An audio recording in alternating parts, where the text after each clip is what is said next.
So এই ভিডিওটা room tour নিয়ে। আমার ছেলে কার্ড দিয়ে রুমে ইন করে, সো রুমে ঢুকে গেল অ্যান্ড ভিতরে আমি ছিলাম আর আমার হাজব্যান্ড ভিডিওটা করতেছিল।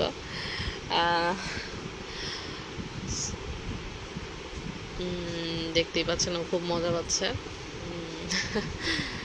এই তো ওখানে do not disturb and clean যে কার্ডগুলো রাখা ছিল।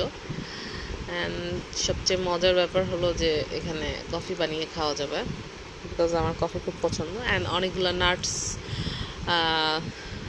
রাখা ছিল, এটাও আমার খুব ফেভারিট, বাদাম অ্যান্ড পানি। অ্যান্ড ফ্রিজে ছিল রিজওয়ানের সবচেয়ে ফেভারিট খাবার চকলেটস। তার নিচে যেটা ছিল সেটা আমরা খাই না, আমরা কোক খেয়েছি, ওইটা না বললেই হয়। অ্যান্ড আলমারির ভেতরেও খুব ক্লিন ছিল, অনেক কিছু রাখা ছিল, শাওয়ার টাওয়েল, এক্সট্রা বালিশ অ্যান্ড স্লিপার ছিল। এই তো আমার কাছে আলমারিটাও খুব ভালো লাগছে, বিকজ ওপেন করার সাথে সাথে লাইটটা অন হয়ে যায়। It's looks good. And then এখানে যেটা ছিল, টিভি ছিল, ড্রেসিং টেবিল ছিল, অ্যান্ড আমাদের জন্য ফ্রুটস রাখা হয়েছিল কিছু। অ্যান্ড এই পর্দাটার পেছনে অনেক বড় একটা ভিউ ছিল, আমি পর্দাটা চাপাই নাই তখন।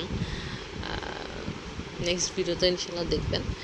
অ্যান্ড বেডটা খুব বড় ছিল, আমাদের চারজনের একসাথে হয়ে গেছে। এটা অনেক বেশি ইম্পর্টেন্ট ছিল যে বেডটা নিয়ে একটু টেনশনে ছিলাম। অ্যান্ড ওয়াশরুমটা খুব ভাল লাগছে। ওয়াশরুমটা রিজওয়ানের ফেভারিট বাথটাব ছিল। অ্যান্ড ওখানে আরও কিছু রাখা ছিল, লাইক সাবান, শ্যাম্পু, এভরিথিং,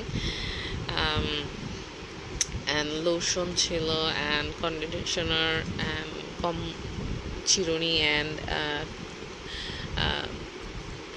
ব্রাশ, অ্যান্ড এই যে বাথটাব। সো সব মিলিয়ে আমার কাছে হোটেল পেনিনসুলাটা খুবই ভালো লেগেছে। সব মিলিয়ে আলহামদুলিল্লাহ, রুমটা খুব ভালো ছিল।